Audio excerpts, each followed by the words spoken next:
2025年12月17号，中共党媒《人民日报》头版惊现异动，习近平的报道跌落2条，让位给一篇海南自贸港改革的报道。这一细微却致命的版面调整，瞬间点燃海外舆论场。在严格把关的宣传机器里，有什么能是巧合呢？新华社通稿悄然删除了习近平对香港大埔惨烈大火的慰问。与此同时，央视新闻联播的镜头中，习近平个人特写时长暴减68%，军方又即将大换血。这些同步信号是否预示中共最高权力核心已经悄然进入淡出倒计时？当宣传降温和军权清洗双轨并进，一个问题无法回避：习近平的时代真的要结束了吗？观众朋友好，这里是大时局，我是袁成。12月17号，人民日报的头版布局再次引发外界的高度关注。这天的头版上有海南全面深化改革开局势头正劲，习近平听取香港特首李家超和澳门特首陈浩辉述职，李强签署国务院令等消息。其中只有习近平听取述职报告的2篇才是正儿八经的以习近平为主角的个人活动报道，但是却被排在了头版2条，而不是头版头条。占据头条位置的是海南那篇。中共的宣传机器从来不是单纯的新闻机构，而是权力结构的晴雨表。谁的照片更大，谁的名字排在更前，谁的镜头更长，谁的版面更靠上，都不是随机的，而是经过中宣部、广电总局、新华社、人民日报社等层层把关审核的结果。出错的代价极高，轻则挨批，重则丢官。人民日报是中共的喉舌，它的版面排列就是中共政局动向的风向标，而头条则是最具政治象征意义的内容，通常是报道中共最高领导人的政治活动的位置。过去只要有关习近平的报道出现，那就一定是非头条莫属，甚至垄断整个头版。尤其是年度述职、考察等活动，往往被置于最突出的位置，因为这代表了习近平的权威。例如，今年2月27号，各级官员向习近平述职，登载在人民日报的头版头条，而现在却把习近平的报道置于2条位置，这在近年来是极为罕见的。这一布局变化迅速在海外舆论场发酵，部分观察者认为，这可能反映中央宣传口径的微妙调整，或者是内部权力格局的某种信号。结合近期人民日报其他文章，例如12月11号的评论文章让领导干部能上能下成为常态，被认为是对习近平的高级黑。因此外界猜测，这有可能是习近平被边缘化的又一个迹象。更耐人寻味的是，通稿内容本身也被修改了。据法广报道，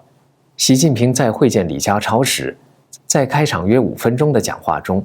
明确提到了刚刚发生的香港大埔鸿福苑5级大火。习近平说，大埔发生的重大火灾令人痛心，再次对遇难者和殉职消防员表示哀悼，并向他们的家属和受灾同胞致以慰问。然而，人民日报和新华社的报道中完全删除了习近平关于火灾的相关讲话，只保留了对李家超过去1年工作的肯定，以及对未来对接“15+5”规划、加强行政主导等的指示。这种精准剪辑引发外界的广泛关注。香港特约记者麦燕婷在法广的报道中直接指出，中央宣传部门有意淡化火灾负面影响，避免将这起严重事故与港府管制责任公开挂钩。独立政治学者陈道银则认为，这段慰问虽然属于人之常情，但并非对外发布的重点内容，因此被刻意移除。但更深层的解读是，这反映了宣传口对习近平讲话的选择性呈现已经到了连慰问灾难这样的安全词都要删除的地步。当领导人的话语权都被后台剪刀手悄然过滤时，权力的实质掌控者是否还在台上那个人？接下来是一段工商时间。您有没有这种感觉？早上爬不起来，下午3点脑袋放空，晚上明明很累却睡不熟。其实不是您老了，也不是您懒，而是您的身体在提醒您元气不够了。今天要跟大家分享一个可以随时随地补回来的方法，来自韩国锦山的参黄9蒸蜜参片。它选用4到6年根的高丽人参，经过传统的9蒸9晒，做成活性更高的黑参，再以天然蜂蜜低温润制，做成一片一片的小切片。出门放口袋，累了饿了，开个会之前，一片入口，就能把精神拉回来。黑参厉害在哪里呢？它不是咖啡那种刺激一下就坠回去的提神，它是从底层改善疲劳，提升免疫，促进循环，帮助记忆。这些功能都已经被韩国官方列入健康食品的功效。所以您不是在吃零食，您是在补底气。重点是它真的很好吃，蜂蜜的温润加上黑参的回甘，不苦不燥，连不爱人参的人都愿意吃。一天一片，慢慢把代谢和循环打开，精神会更稳，专注时间更长，脸色也会更亮，不容易累。如果您经常熬夜、久坐、出差，换季容易疲倦，这一盒就是您的口袋能量站。更重要的是，圣诞节期间，也就是12月15号到1月12号下单，美国地区不仅享受主持人85折优惠，而且还加赠圣诞好礼。凡是购买参黄黑参系列，美国限定赠送：购买参片送1小盒参片，购买原精送1小盒参片，购买礼盒送1根全参。这个圣诞节，把健康当成最好的礼物，送给自己，也送给最重要的人。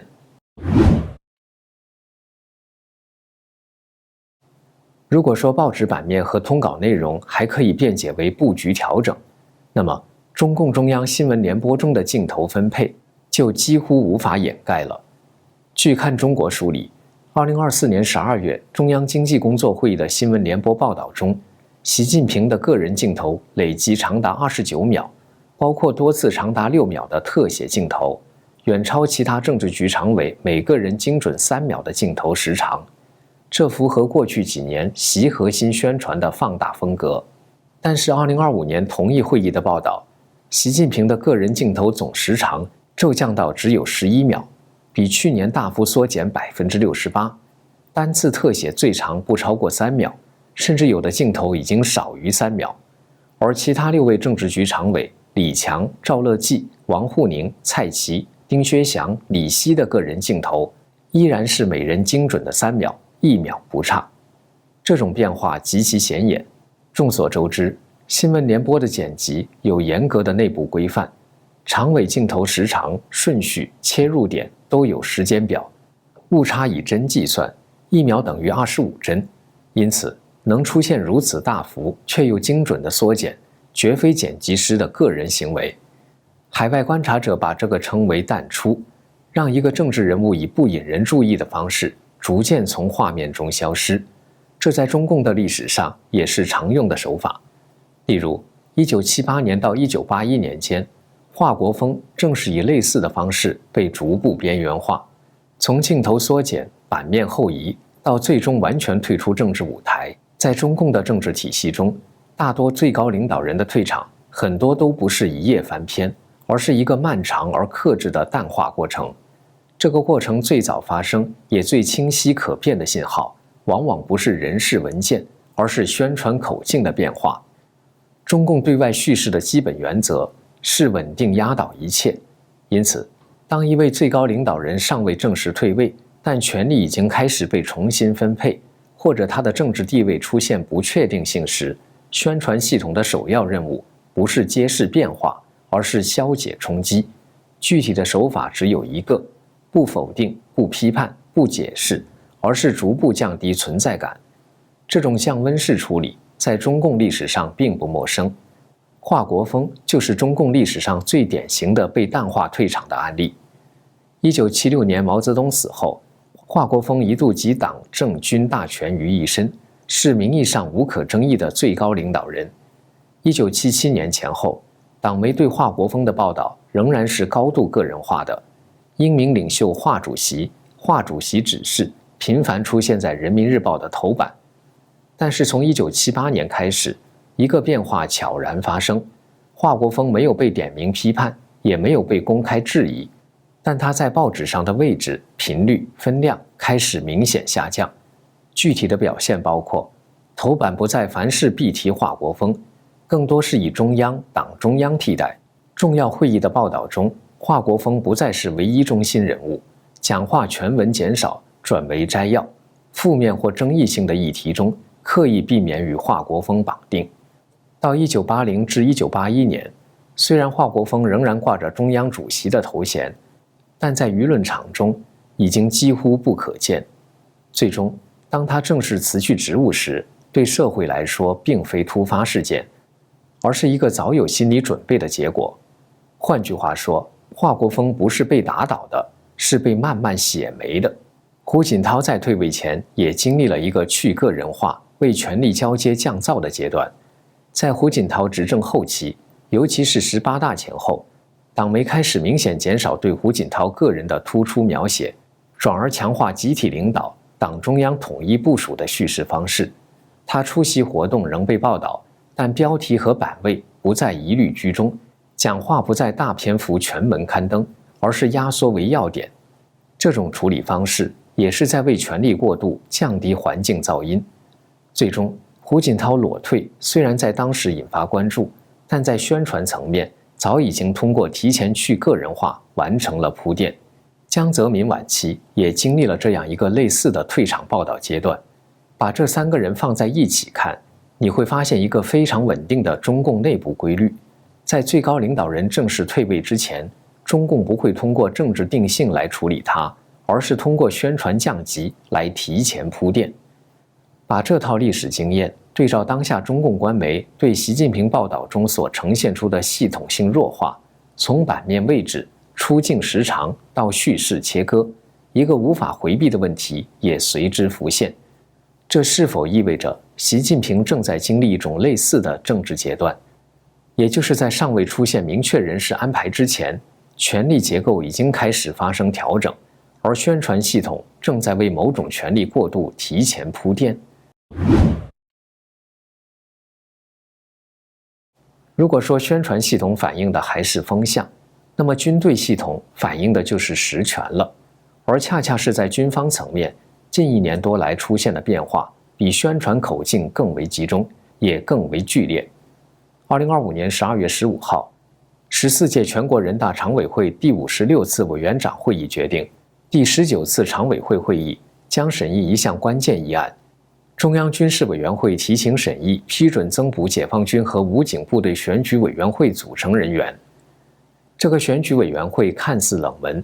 实则掌管军队所有全国及地方人大代表的资格审查、补选、罢免大权，是军方政治忠诚的最后闸门。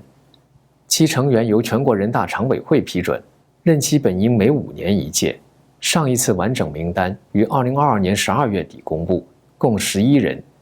主任张又侠，副主任何卫东，委员李尚福、刘振立、苗华、张生民、钟少军、王仁华、何鸿钧、王成南、孙斌。正常情况下，每届任期是5年，因此下一次换届应该在2027年底。距今还有2年，现在就要紧急增补，原因显而易见。原来的11人中，至少7人已经在过去1年多里相继出事或高危，而且几乎全是习近平亲自提拔的亲信，或者是习派的核心，包括在今年3月突然失踪、现已官宣落马的何卫东、前国防部长李尚福、军委政治工作部主任苗华、政治工作部常务副主任何鸿钧、军委审计署审计长孙斌、军委政法委书记王仁华，这些都是已经官宣落马的。还有一个去向不明的前国防大学政委钟少军。这些被清洗或出事的，几乎都是习近平任内提拔，并和他的个人权威紧密绑定的一批将领。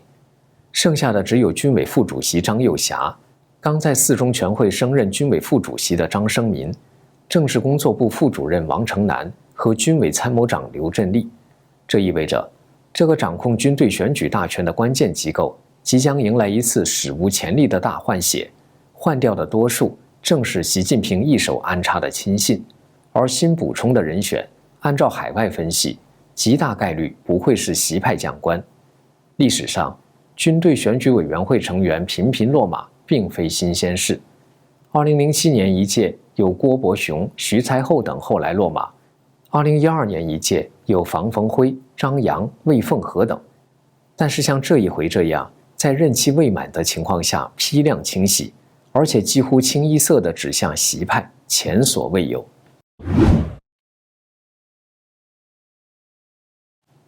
目前，所有信号仍然处于黄色预警阶段，习近平仍然以核心的身份出现在各大场合。中央经济工作会议刚刚结束，四中全会也刚刚调整军委人事。但需要注意的是，当宣传层面的降权处理不再是零星出现，而是呈现出制度化、连续性的特征，同时军方体系内的清洗和重组也不再局限于个案反腐，而是指向结构性调整。当这两条原本不同节奏的系统线索开始同步出现时，把它简单的归因于偶发或者是巧合，已是过于苍白。观众朋友，中共是否已经开始了交班前的降噪报道？您怎么看呢？欢迎留言分享您的看法。这里是大时局，感谢您的陪伴与思考，请订阅、分享并打开小铃铛，一起在动荡中坚守真相，在黑暗中点燃希望。